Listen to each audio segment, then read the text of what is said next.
윤석열 전 대통령의 내란 우두머리 혐의 재판에 여인형 전 국군방첩사령관이 증인으로 나왔습니다. 여 전 사령관은 군이 계엄에 준비돼 있지 않다고 말하며 윤 전 대통령 앞에서 무릎까지 꿇은 적이 있다고 증언했습니다. 오늘 서울중앙지법에서 열린 윤석열 전 대통령의 내란 우두머리 혐의 재판에 여인형 전 국군방첩사령관이 증인으로 출석했습니다. 여 전 사령관은 본인도 형사재판을 받고 있다는 이유로 대부분의 질문에 증언을 거부했습니다. 그런데 특검 측이 윤 전 대통령에게 계엄을 생각하지 말라며 무릎을 꿇은 적이 있냐고 묻자 말문을 열었습니다. 여 전 사령관은 윤 전 대통령과의 모임에서 대통령이 대공수사와 함께 시국에 대한 걱정을 이야기하며 긴급 명령권을 언급했다고 말했습니다. 그 와중에 계엄에 대한 언급이 나왔는데 군의 통수권자가 계엄 준비 상황에 대해 잘 모른다는 생각이 들어 군의 실태를 설명했다고 덧붙였습니다. 여 전 사령관은 군은 계엄 관련 훈련을 안 해봤고 실제 전시라면 전방에 투입돼 전투를 벌이기 바쁘기 때문에 사회 질서 유지를 대비한 훈련이나 준비를 해본 적이 없다며 아무리 헌법이 보장한 계엄이라고 해도 군은 불가능하다는 실태를 윤 전 대통령에게 이야기했다고 증언했습니다. 그러면서 술도 한두 잔 들어간 상황에서 일개 사령관이 무례한 발언을 했구나 하는 생각에 무릎을 꿇었다고 밝혔습니다. 다만 윤 전 대통령이 계엄을 한다 안 한다를 구체적으로 말한 건 아니고 자신은 반대를 할 계제도 아니라서 정확한 준비 상황을 보고한 거라고 덧붙였습니다. 앞서 지난주 재판에서는 홍장원 전 국정원 1차장이 증인으로 나서 윤 전 대통령과 정치인 등에 대한 체포 지시를 두고 공방을 벌였습니다. 홍 전 차장은 계엄 당일 여 전 사령관이 자신에게 방첩사의 체포 활동을 위해 위치 추적 지원을 요청했다고 증언했는데 이에 대해 윤 전 대통령은 위치 추적은 영장 없이 불가능하다고 맞섰습니다. 따라서 오늘 재판에서 홍 전 차장의 증언에 대한 여 전 사령관의 입장이 공개될지에도 관심이 쏠리고 있습니다. 국방부가 12.3 비상계엄 당시 군 병력을 국회와 선관위에 출동시킨 여인형 전 방첩사령관과 이진우 전 수방사령관을 파면했습니다. 곽종근 전 특전사령관은 진실규명과 헌법질서 회복에 기여했다며 한 단계 낮은 해임 처분을 받았습니다. 12.3 비상계엄에 깊숙이 관여해 내란 중요 임무 종사 혐의로 재판을 받고 있는 주요 지휘관들에 대한 국방부의 중징계 처분이 나왔습니다. 계엄령 선포 당시 자신이 이끌던 병력을 국회와 선관위로 출동시킨 지 1년 만입니다.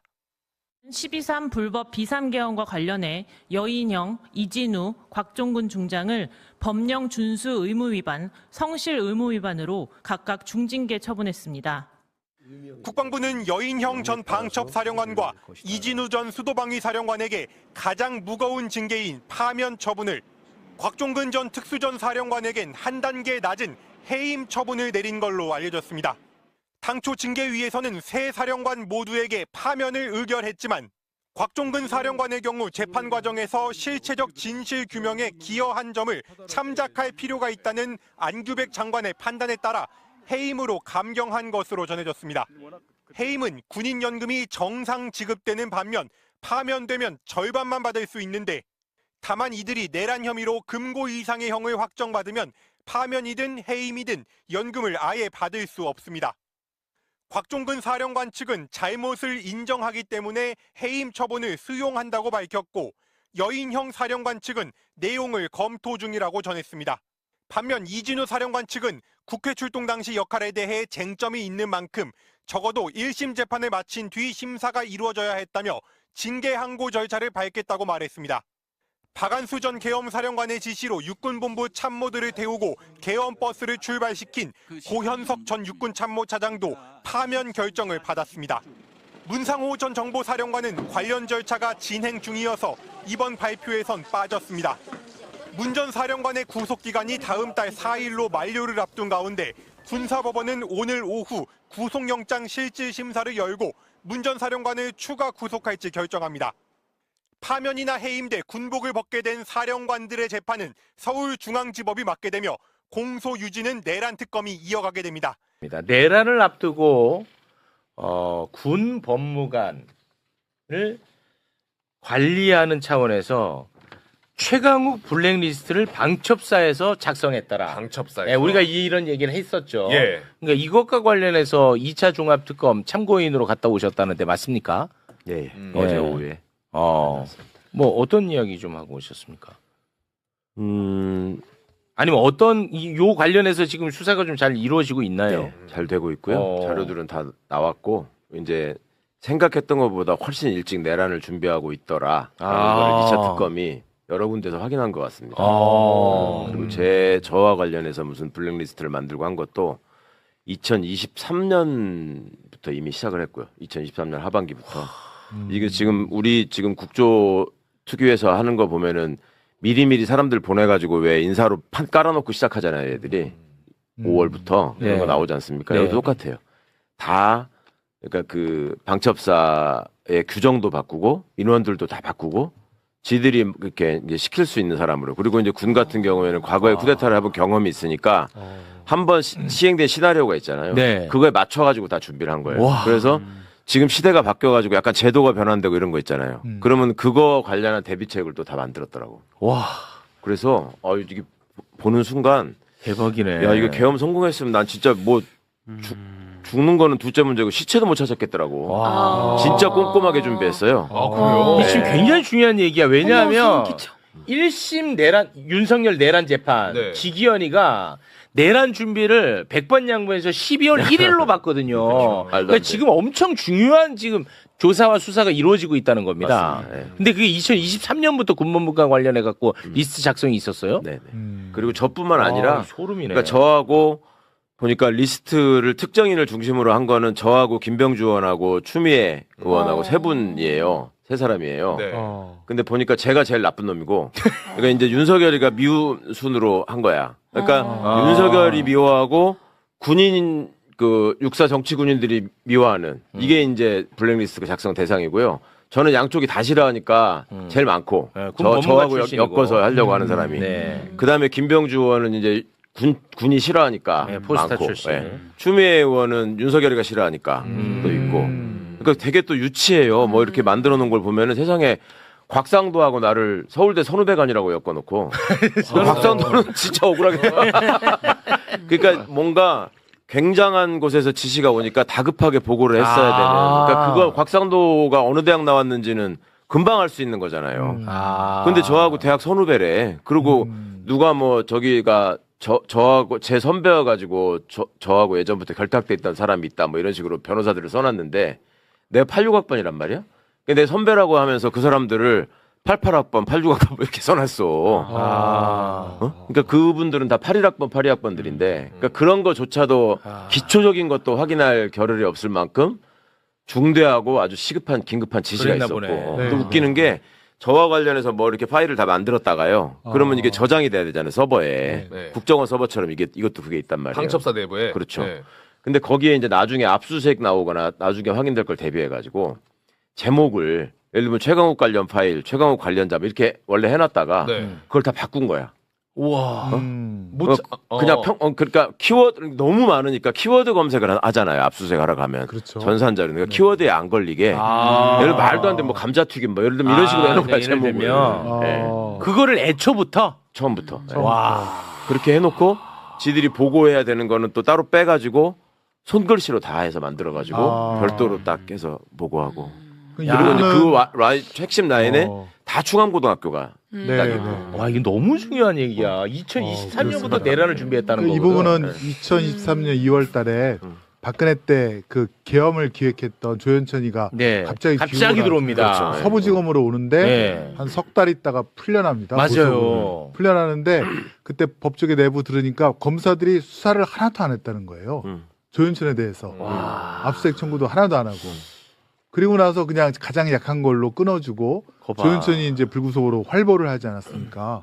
그러니까 2023년 초일 수도 있고 조현천이 아마 저는 그 누구죠? 굉장히 그 가정교사 비슷하게 네네. 예, 윤석열이라든가 그쪽에다가 네. 많은 정보를 제공했을 거라고 보이는데 네, 뭐 조력을 하지 않았으니까 그러니까 나도 그거 그것과 한번 의심한 적이 연상이 있잖아. 웃긴 게 문재인 정부 때 안보지원사를 만들면서 기무사를 해체했잖아요. 네. 그러면서 관련해서 이런지 못하게 규정을 다 바꿨단 말이에요. 음. 그거를 여인영의 앞사령관이 싹 다 살립니다. 와. 옛날식으로 이제 하나씩 바꿔요. 그 여인영애가 와가지고 완전 옛날식으로 다 바꾸고 오자마자 사람들을 쫙 바꿔요. 근데 그거를 미리 준비하지 않고서는 도저히 할 수 없는 지점들을 찾아내가지고 하는 거예요. 너무 무서워. 그러니까 여인영이가 오기 전에 사전에 다 요 관련자들로부터 교육을 받고 준비를 해가지고 왔다라는 게 너무 명백하게 드러납니다. 그 조현천 부분이 제가 예전부터 되게 찝찝했거든요. 왜냐하면 갑자기 도망갔던 사람이 어떻게 갑자기 튀어나와. 그냥 순순히 들어왔어. 그러더니 또 순순히 풀려나고 거기에 대해서 그냥 조용해졌어요, 사회에서. 조용해졌습니다. 네네. 그리고 검사들이 수사를 안 한다. 원래 해외로 도피하면 도피 자금이라든가 또 어떻게 갔는가를 다 수사하고 네. 이게 밝혀야 되는데 목격담도 올라오고 그랬었어요. 네, 서부 법원에 압수수색 영장 청구를 거의 안 했다는 거예요. 수사를 안 했다는 거예요. 개헌 문건 작성한 사람입니다. 법사위원장님 그렇습니다. 계시니까 네. 특검을 뵙고 왔는데요. 우리 권창영 특검. 이게 지금 이제 기간을 연장한다고 하더라도 한 100일 남았대요. 수사할 수 있는 기간이. 근데 지금 들어가서 이렇게 확인을 해보니까요.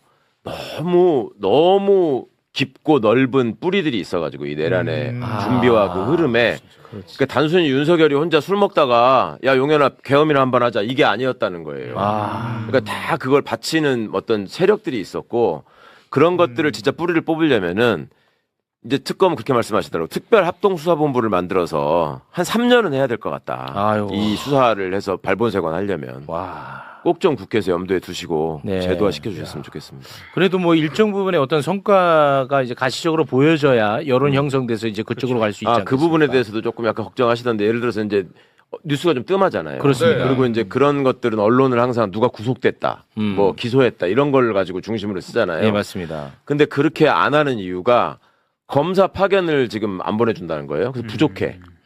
그리고 잘 협조가 안 돼, 검찰이 일단. 근데 그 상황에서 이걸 기소를 먼저 하고 구속을 하고 하면은 얘들이 공판으로 다 빠져가지고 검사가 재판에 들어가야 되니까. 수사 인력이 안 그래도 부족한데 더 부족해진다는 거예요. 그래서 이걸 차곡차곡 쌓아서 한 번에 하려고 하는데 네. 걱정하지 않으셔도 된다. 분명히 새롭게 밝혀낸 사실들이 많고 자신 있다. 네, 수사 의지도 있고. 네. 그러니까 국민들이 잊지 않고 성원해 주시는 게 굉장히 필요한 것 같아요. 네. 수사 의지는 정말 다 불타오르시더라고요. 아유, 너무 좋습니다. 이 스몰 토크로 하려고 했는데 너무 큰 이야기를 했네. 그래갖고 지금 스몰 토크로 한 3개 준비해놨거든. 윤석열이가 그 위스키 빼돌린 거. 이런 얘기 좀 하려고 했는데. 그건 해야죠. 그거 해요?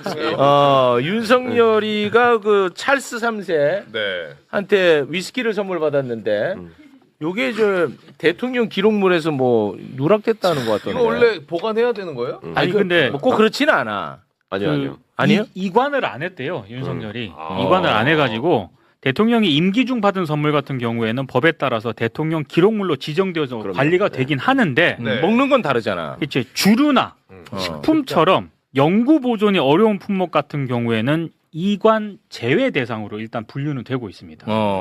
이 청와대에서 근무하셨으니까 일단은 어떤 술이 행방불명 됐는지 그 술을 좀 올려주시겠습니까? 요거예요. 저게 찰스 3세가요 2008년 자신의 60세 생일을 맞아서 증류소를 방문했을 때 받은 한정판 리미티드를 윤석열에게 전달한 겁니다. 향도 셀 텐데.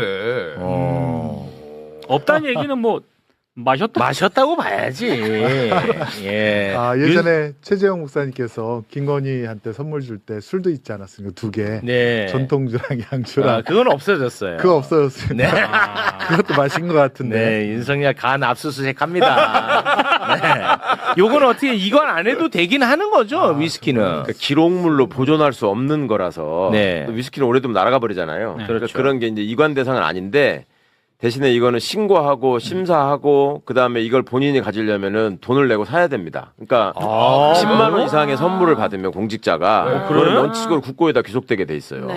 그러니까 청와대 있을 때 제가 하던 일이 저런 일이었어요. 그러니까 명절 되고 이러면 특히 중국 대사관 이런 데서는 중국 술 이런 거 선물 엄청 보냅니다. 네. 그런 거 이제 다 가격 확인해가지고 그거 다 체크하거든요. 그러니까 이거 훑어 먹은 거야. 그러니까 비교를 하자면 문재인 대통령 어머님이 독실한 천주교 신자시고 문재인 대통령도 천주교 신자셔가지고 교황을 뵀을 때 교황께서 돌아가신 교황께서 어머님한테 선물하겠다고 묵주를 축성해갖고 주신 게 있어요.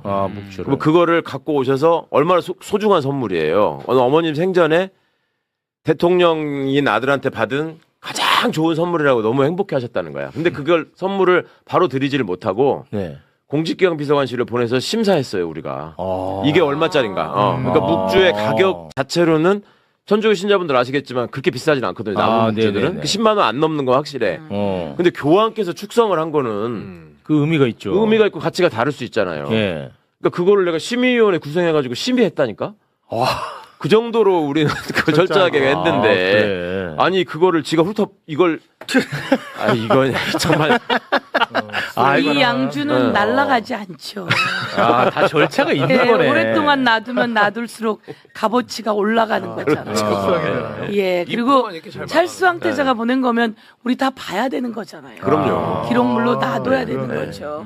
예, 그냥 훑어먹은 걸 떠나서 훔쳐먹었네요. 돌아오는 길에 비행기에서 마셨을 수도 있어. 저. 알겠습니다. 이거 뭐 스몰 토크가 아니었네. 네, 요 정도로 일단- 법사위에서 그럼 찾아오도록 하겠습니다. 네, 고맙습니다.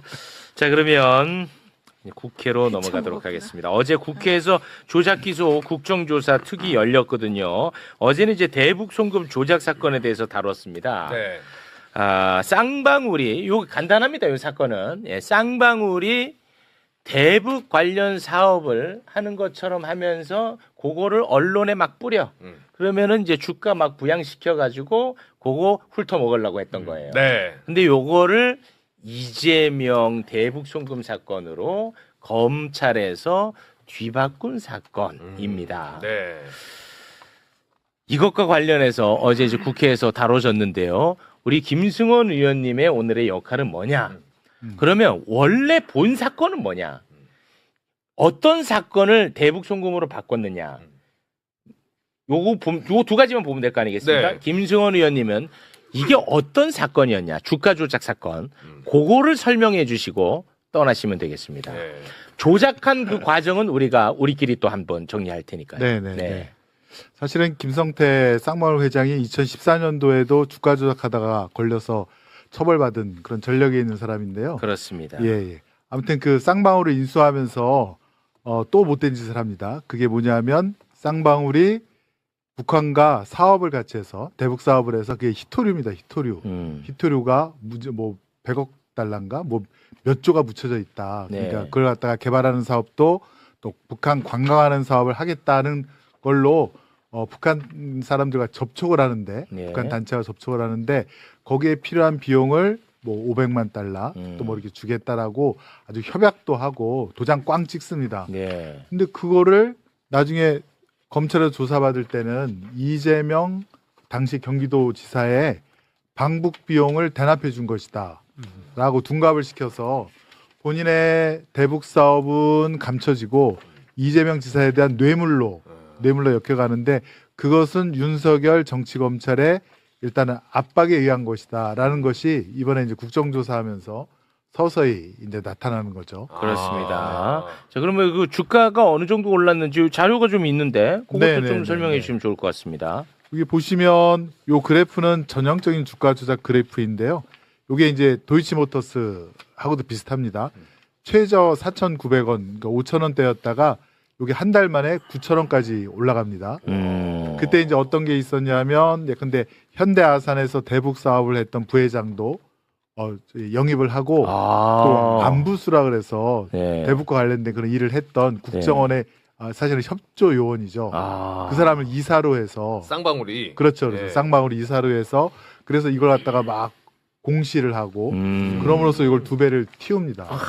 틔우고 진정 기미가 있는 다음에 다시 또 다 팔아버려 갖고 싹 빠져버리는 그런 걸 지금 이제 보실 수 있고요. 전형적인 주가 조작 패턴입니다. 근데 이걸 그대로 검찰에서 수사하면 되는데 이걸 검찰이 이재명 도지사의 방북 비용으로 둔갑을 시키는데요. 그렇죠. 그게 똑같습니다. 2022년 5월 달에 수원 검사장으로 친윤의 홍승욱을 보내고 2022년 6월 달에 대검의 반부패 부장 신봉수를 임명합니다. 거기 혹시 PPT 자료 화면 있을까요? 네. 네. 그러면서 그 수사가 찐윤 신봉수입니다. 찐윤입니다. 네. 네. 그러니까 이게 사실은 수원지검만 지금 집중하고 있는데 이게 대검 반부패 부장실에서 수원지검으로 2명을 파견을 보냅니다. 대검 검사를. 주가 조작을 잘하는. 그래서 그 검사들이 압수수색을 다 해보니까 이게 쌍방울 주가 조작이거든요. 대북 사업. 네. 그걸 금감원도 확인을 했고. 그렇죠. 근데 이거는 싹 죽이고 네. 이재명 도지사에 대한 방북 비용 뇌물 사건으로 둔갑을 하고요. 둔갑을. 이 보시면 신봉수가 대검에서 지휘를 하다가 성에 안 찼는지 2023년 9월 달에는 수원지검 검사장으로 아예 직접 내려옵니다. 직접 이제 선수로 뜁니다. 선수로 뜁니다. 네. 네. 그래서 이 이후에 이재명 대통령에 대한 기소가 이루어집니다. 그렇습니다. 그 전까지는 이화영만 괴롭히다가 네. 이화영을 기소하고 어느 정도 꼬린시켰다라고 본 다음에 신봉수가 직접 내려와서 이재명 도지사에 대한 기소를 하죠. 공소장을 갖다가 작성을 해서. 그래서 이제 그 재판이 이루어졌고 정말 그때 이화영 정치차려 아니었으면 아마 대통령께서도 영장 구속되거나 아마 큰일 날 뻔했던. 그렇습니다. 네. 이렇게 둔갑시키는데 김성태가 협조를 할 이유는 무엇일까? 검찰에 그거는 이제 자료 두 번째 거를 보면은 또 이래서 협조했나 이렇게 또 유추해 볼 수 있죠. 요거 설명해 주셔야죠. 네, 지금 김성태가 검찰과 금감원으로부터 지금 의심받는 이 범죄 혐의가 15개가 네. 있는데 하나하나씩 풀어줍니다. 예컨대 이화영 씨가 2024년 6월 달에 1심 선고 딱 나자 한 달 후에 선물 주듯이 수원지검에서 김성태에 대한 115억대 KH 주가 조작을 조사를 중지시켜버려요. 조사를 중지시켜버려. 딱 묶어두고요. 그다음에 2024년 12월 달에 이화영 부지사에 대한 2심 선고가 딱 되니까 네. 김성태에 대한 웬만한 나머지 주가 조작 사건들은 다 무혐의, 각하, 공소권 없음. 시원하게 털어줍니다. 그리고 금감원도 알고 있는 그 주가 조작 흔적들이 있거든요. 네. 센 걸 안 하고 가장 약한 거. 그렇습니다. 예컨대 뭐 허위 공시라든가 아니면 대량 보유 주식 뭐죠? 공개 의무 위반 이런 거. 약한 싼 티켓으로. 거로 끊어주고 이렇게 무마를 시켜줍니다. 됐습니다. 깔끔하죠. 이제 큰 그림은 이제 이해가 됐습니다. 네.